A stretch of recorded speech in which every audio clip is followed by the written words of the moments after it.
Hello दोस्तों, आज हम ट्रांसफ़र ऑफ प्रॉपर्टी एक्ट के आगे के टॉपिक्स पे देखेंगे कि आगे का टॉपिक्स हमारा क्या कहता है। अगले टॉपिक्स जो हैं वो हमें ये बताते हैं कि जो सेक्शन 3 के, क्योंकि हमने सेक्शन 3 के ही दो ही टॉपिक को कवर किया है, एक इमूवेबल प्रॉपर्टी, दूसरा मूवेबल प्रॉपर्टी।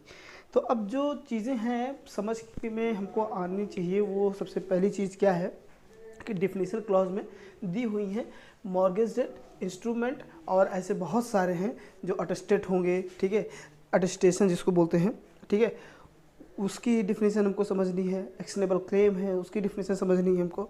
नोटिस क्या होती है, उसकी डिफिनीशन समझनी है। तो बस इन्हीं कुछ 4-5 डिफिनीशंस को समझेंगे, उसके बाद हम अपने इस लेक्चर को यहीं पे रोक देंगे, ठीक है। तो देखिए, जो मॉर्गेज डेट होता है, ठीक है, मॉर्गेज क्या होता है और डेट क्या होता है।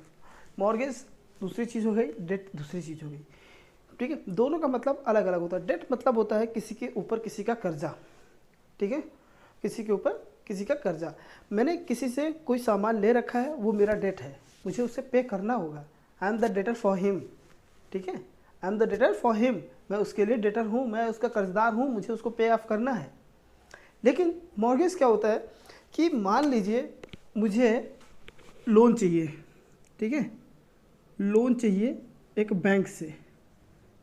मैं गया बैंक के पास, बोला साहब मुझे लोन दे दीजिए। बोले कि देखो मैं तुमको लोन तो दे दूंगा, लेकिन चाहिए कितना ये बताओ। मैंने बोला सर ये कोई 10 लाख का लोन चाहिए। बोले कोई इशू नहीं, 10 लाख का लोन तुमको हम दे देंगे, लेकिन बस फॉर्मेलिटी के लिए हमको सिक्योरिटी के रूप में कुछ दे दीजिए आप, ठीक है। मैंने कहा सर क्या दे दें आपको। बोले कि आपके पास जो ये लैंड का पीस है, ये हमारे पास इसके पेपर्स रख दीजिए, ठीक है, और आप इस पर अपना काम करते रहिए, ठीक है, काम करते रहिए, लेकिन पेपर्स मेरे पास रख दीजिए।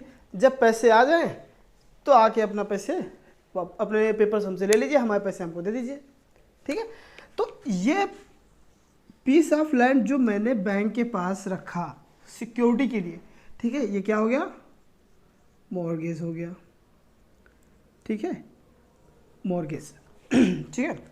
अब मॉर्गेज हो गया तो अब देखो चीज़ें ये समझ लो कि मॉर्गेज और प्लेज दो सुनने को हमेशा आपको मिलेंगी। तो प्लेज किन का होता है, मॉर्गेज किसका होता है, ठीक है। प्लेज सिर्फ और सिर्फ मूवेबल प्रॉपर्टी का होता है, और जो मॉर्गेज है वो इमूवेबल और मूवेबल दोनों का हो सकता है, ठीक है। चलिए आगे बढ़ते हैं। क्या कहा गया, आफ्टर अमेंडमेंट ऑफ 1900 में एक अमेंडमेंट हुआ था जिसमें मॉर्गेज डेट को एक्सक्लूड कर दिया गया था, ठीक है, 1900 के बाद, ठीक है, आफ्टर अमेंडमेंट 1900 में एक अमेंडमेंट हुआ था, उसके बाद इस चीज़ को एक्शनेबल क्लेम से हटा दिया गया। एक्शनेबल क्लेम से क्यों हटा दिया गया इसको, ये बात कही गई थी, देखो इन पेरुमा एनिमल वर्सेस पेरुमा नाइक्री, इसमें चीफ जस्टिस वेलिस थे। इन्होंने कहा कि देखो जो 1900 से पहले मॉर्गेज डेट होता था उसको हम एज अ एक्शनेबल क्लेम ही ट्रांसफ़र करते थे।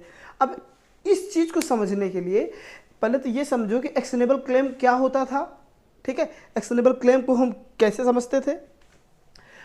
देखो एक्शनेबल क्लेम में दो चीज़ें निकल के आती हैं, पहला अनसिक्योर्ड मनी डेट होता है, और दूसरा कोई भी बेनिफिशियल इंटरेस्ट होता है मूवेबल प्रॉपर्टी के ऊपर which is not position of the Clement, ठीक है। जो क्लेमेंट है उसके पोजीशन में वो चीज़ होती नहीं है एक्चुअल में, मूवेबल हो तब भी, ठीक है। ये चीज़ें समझ आ रही हैं आपको। तो बाकी अभी हम जब एक्शनेबल क्लेम समझेंगे तो इसको हम और अच्छे से क्लियर करेंगे, ठीक है। चलिए इसको यहीं पे होल्ड करते हैं, बढ़ते हैं आगे इंस्ट्रूमेंट में।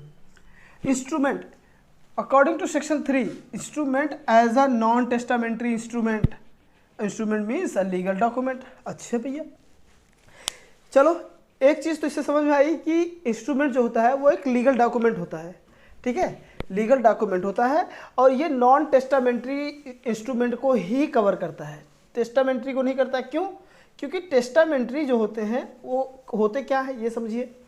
देखिए जो व्यक्ति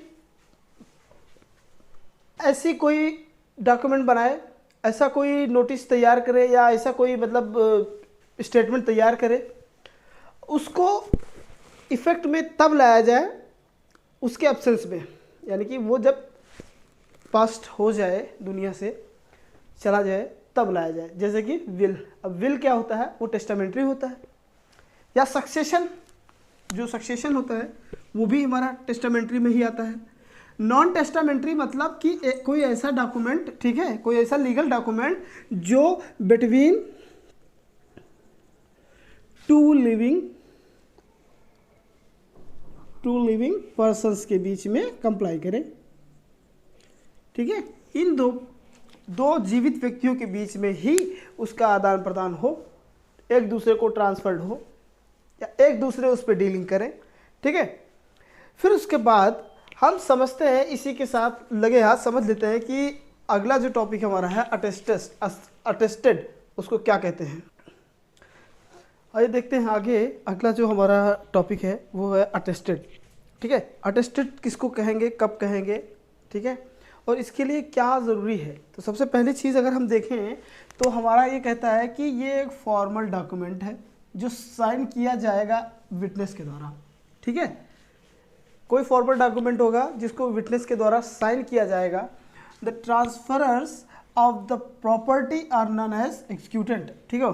देखो इधर देखो, एक डॉक्यूमेंट होगा, ठीक है, इसको साइन कौन करेगा, विटनेस, ठीक है, ये विटनेस है, दो लोग, ठीक। और जो दूसरा पर्सन है इधर, ठीक है, ये कौन है, एग्जीक्यूटेंट,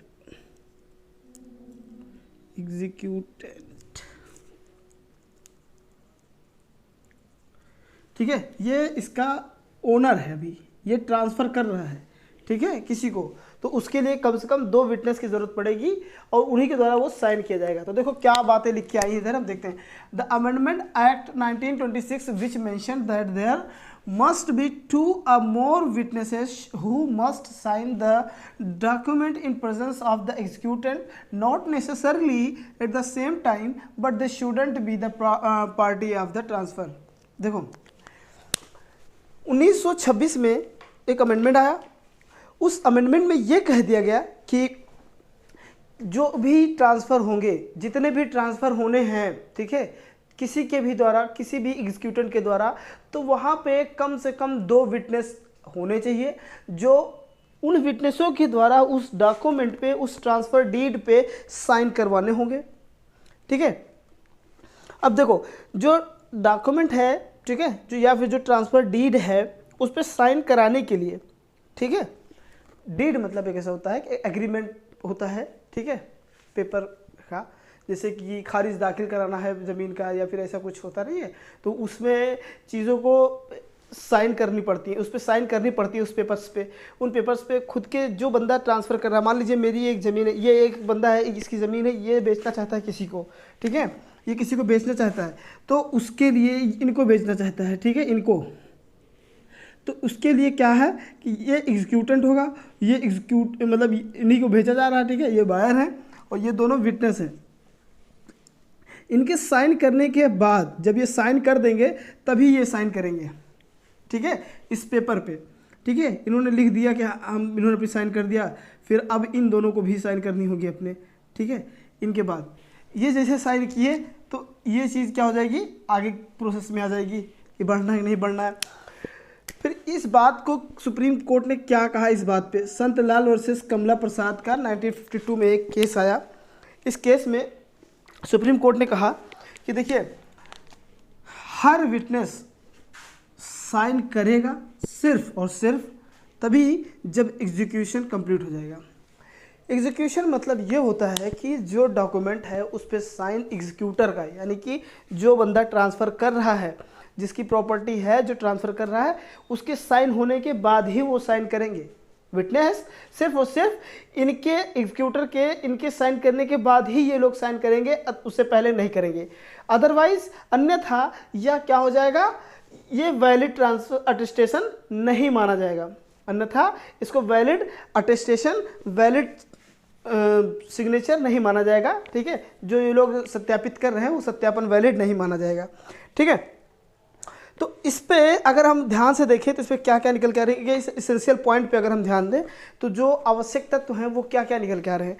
तो सबसे पहली चीज़ है कि अटेस्टेशन जो है, ठीक है, कम से कम 2 या 2 लोगों से अधिक होनी चाहिए अटेस्टेशन करने के लिए। यानी विटनेस जो होते हैं, ये जो विटनेस हैं ये कम से कम 2 या 2 से अधिक होने चाहिए। ये कहाँ निकल के आई बात, ये अमेंडमेंट 1926 के बाद निकल के आई, ठीक है।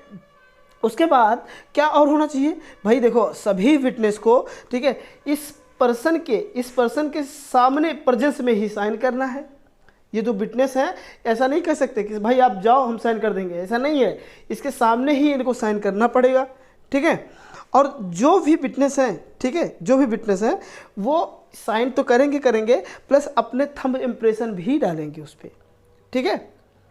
और एग्जीक्यूटेंट से पर्सनल एक्नॉलेज रिसीव करेंगे, ठीक है, अपने सिग्नेचर्स और अपने मार्क्स के लिए कि हाँ भाई चलो ठीक है अब हो गया। और उसके लिए कोई particular form of attestation is not required, मतलब कोई भी विशेष तरीके का, कोई ख़ास तरीके का मतलब अटेस्टेशन करने की ज़रूरत नहीं है, कोई फॉर्मल वो वे अपनाना नहीं है। जितना कह दिया गया जिसमें एकदम नॉर्मल वे में चलना है, बिल्कुल सामान्य तरीके से, ठीक है। अगला देखते हैं, अगला जो हमारा टर्म है वो हमारा है रजिस्टर्ड, ठीक है। अब ये रजिस्टर्ड क्या होता है कि देखिए पहली चीज़ तो आप समझिए कि रजिस्ट्रेशन से बिल्कुल सेम है, ऐसा नहीं है। रजिस्टर्ड का मतलब ये कोई चीज़ है रजिस्टर्ड है कहीं पे, ठीक है, फिर चाहे वो डॉक्यूमेंट हो, चाहे वो प्रॉपर्टी हो, चाहे वो ऑफिस हो, ठीक है, कुछ भी हो सकता है। तो देखिए क्या कहता है, according to the TPA 1882, according to the transfer of property act 1882, registered referred to any property registered where the act is operative. सीधी सीधी बात कह रहा है कि रजिस्टर्ड मतलब कुछ भी हो सकता है, ठीक है। रजिस्टर्ड मतलब किसी भी प्रॉपर्टी से हो सकता है, कुछ भी हो सकता है, जो कहीं भी रजिस्टर्ड हो जहाँ पर ये एक्ट हमारा ऑपरेशन में है, यानी कि हमारा ये एक्ट एक्टिव है, एक्ट हमारा काम कर रहा है, ठीक है। फिर देखते हैं comply with the various procedures of registration. अब देखो रजिस्ट्रेशन के लिए क्या ज़रूरी है, कौन कौन से प्रोसीजर्स हैं जिनको कंप्लाई करना मस्ट है, भाई ये ज़रूरी है। देखो पहला description of the property mention. देखो पहली चीज़ तो ये है कि भाई जो भी प्रॉपर्टी है, प्रॉपर्टी कुछ भी हो, मूवल हो इमूवल हो, डजेंट मैटर। मूवल है तो फिर उसकी वैल्यू अलग देखी जाएगी, इमूवल है तो उसकी वैल्यू अलग देखी जाएगी फॉर द रजिस्ट्रेशन। उसके बाद आगे हम लोग पढ़ेंगे कि रजिस्ट्रेशन के लिए वैल्यू क्या होनी चाहिए, अगर 100 रुपीज़ के ऊपर है तो उसका रजिस्ट्रेशन कराना कब कंपलसरी है, ठीक है। फिर क्या कंडीशन है वो आगे हम सेक्शंस में पढ़ते चलेंगे। ये देखिए इसमें कहा गया कि भाई प्रॉपर्टी की जो डिस्क्रिप्शन है उसको बिल्कुल अच्छे से मेंशन करना है। डिस्क्रिप्शन मतलब प्रॉपर्टी कितनी है, मान लीजिए मैं लैंड की ही बात करता हूँ, ठीक है, मैं लैंड ले रहा हूँ, ये मेरा लैंड है, तो मुझे इसको रजिस्ट्रेशन करना हो तो मैं क्या करूँगा, क्या बताऊँगा कि मेरा ज़मीन के मतलब लेंथ कितनी है, विड्थ कितनी है, ठीक है, या फिर वो उसका पूरा हिसाब बताऊँगा कि कहाँ पर सिचुएटेड है, क्या कैसा है, वो सब कुछ मैं अच्छे से बताऊँगा। फिर अवॉइड फ्रॉड, कोई भी फ्रॉड होने के चांसेस नहीं रखने हैं या मुझे खुद फ्रॉड नहीं करने हैं। जिस किसी के भरोसे मैंने ये चीज़ मतलब मान लीजिए कोई भी मेरी बात को यकीन करे तो उसमें सच्चाई हो और फ्रॉड की गुंजाइश बिल्कुल ना हो, इसलिए फ्रॉड को अवॉइड करना चाहिए। Deed should be presented by a competent person. देखो कॉम्पिटेंट पर्सन का मतलब क्या है, ठीक है, कॉम्पिटेंट पर्सन का मतलब क्या है कि हर वो व्यक्ति कॉम्पिटेंट होगा जो कॉन्ट्रैक्ट करने के लिए कॉम्पिटेंट होगा। इंडियन कॉन्ट्रैक्ट एक्ट 1872 का सेक्शन 10 बताता है इसेंशियल पॉइंट, ठीक है, और 13 बताता है कॉम्पिटेंसी को, ठीक है, कौन कौन कॉम्पिटेंट होगा।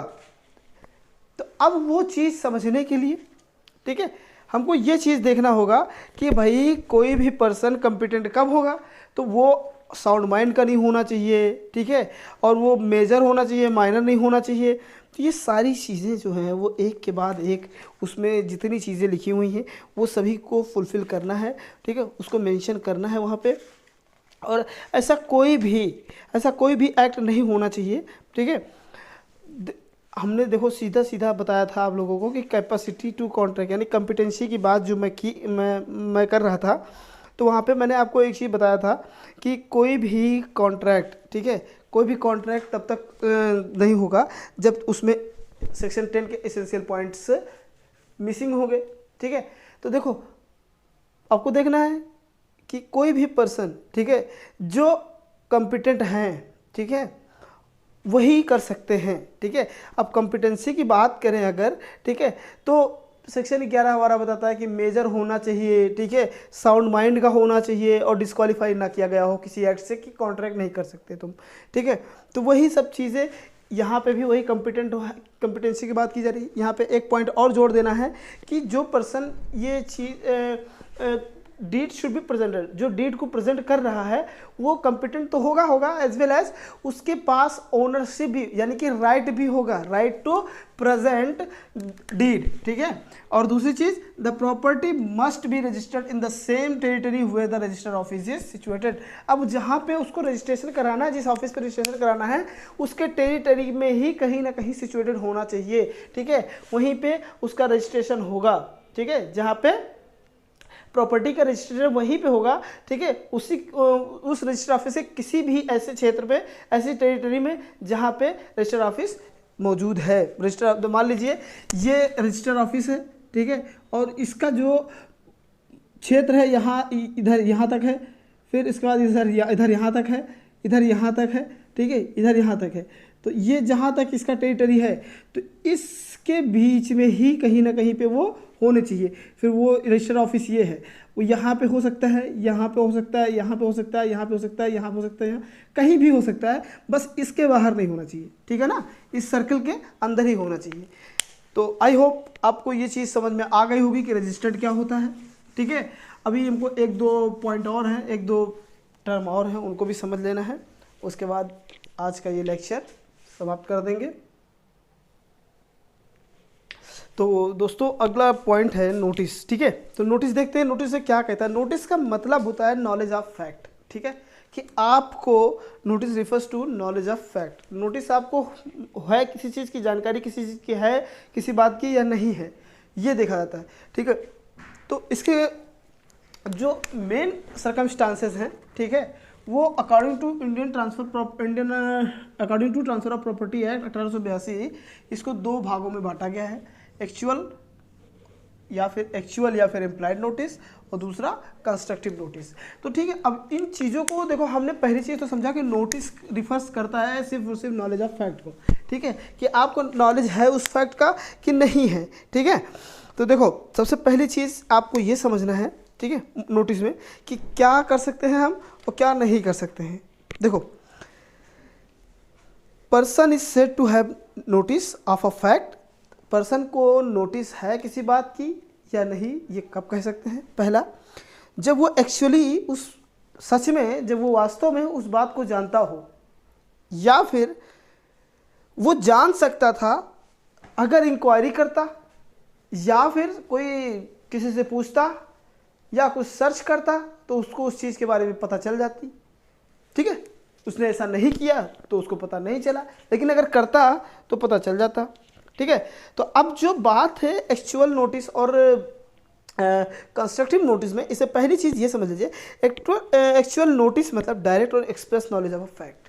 ठीक है, इसमें जो है वो डायरेक्टली एक्सप्रेस नोटिस होगी आपको, एक्सप्रेस नोटिस है। अब देखिए पहली चीज़ ये समझिए कि अब कोई बंदा है, ठीक है, ये फादर है, एफ है, ये एस है, ठीक है, ये सन साहब हैं।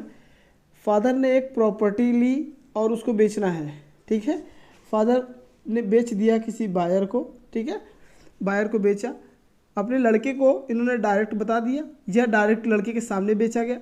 तो लड़के को इस बात की जानकारी है कि ये प्रॉपर्टी अब मेरी नहीं रही, अब बी की हो गई है, अब बी के पास वो ट्रांसफ़र हो गई है, बिक गई है। तो अब इस चीज़ को हम क्या कहेंगे? डायरेक्ट और एक्सप्रेस नोटिस, यानी कि इस लड़के को बात सीधे सीधे सही सही तरीके से पता है। ठीक है, दूसरी बात जो है कंस्ट्रक्टिव नोटिस की, ठीक है, उसमें क्या है कि अगर वो पर्सन, ठीक है, सबसे पहली चीज़ इसको समझिए, ये इसको कंस्ट्रक्टिव नोटिस को डॉक्ट्रिन ऑफ कंस्ट्रक्टिव नोटिस के नाम से भी जाना जाता है। ठीक है, और ये बेस होता है इक्विटी पे। इक्विटी मतलब समता होता है कि अगर आप चाहते तो चीज़ें आपको पता हो सकती थी, ठीक है, और अगर आपने नहीं चाहा तो आपको पता नहीं हुई।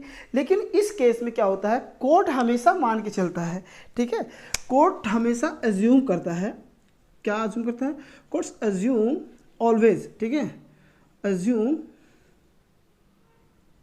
That he have all the knowledge, he have all the knowledge,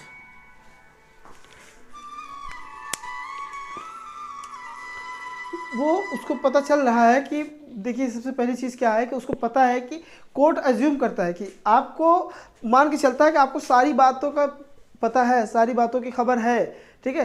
वो अलग बात है कि आप जो है उसको पता करना चाहे नहीं करना चाहे, हमसे उससे मतलब नहीं है। जैसे कि कंस्ट्रक्टिव नोटिस पे एक बात है, एक सीधी सीधी बात निकल के आती है कि आपको समझना होगा कि कोई भी कोर्ट, ठीक है, कोई भी कोर्ट आपको तब तक फ्री नहीं करेगा जब तक कि आप उसको सबूत नहीं दोगे क्योंकि ऐसा हुआ। जैसे मान लीजिए हमारे यहाँ इंडिया में, ठीक है, ड्रग्स की तस्करी करना बैन है, ठीक है, या गोल्ड लाना बाहर से इलीगली बैन है, ठीक है। अब मैं बाहर से गोल्ड लेके आ रहा हूँ, ठीक है, 100 kg इतनी क्वांटिटी में लाना मना है, ठीक है, तो अपने साथ तो मैं लेके आया, अब मुझे पकड़ लिया गया एयरपोर्ट पे ही। मैंने कहा कि देखो मुझे इस बात की जानकारी नहीं थी कि इस देश में 100 kg आप गोल्ड लेके आना मना है, ठीक है, बैन है, आप नहीं ला सकते हो, ये हमारे यहाँ का कानून है।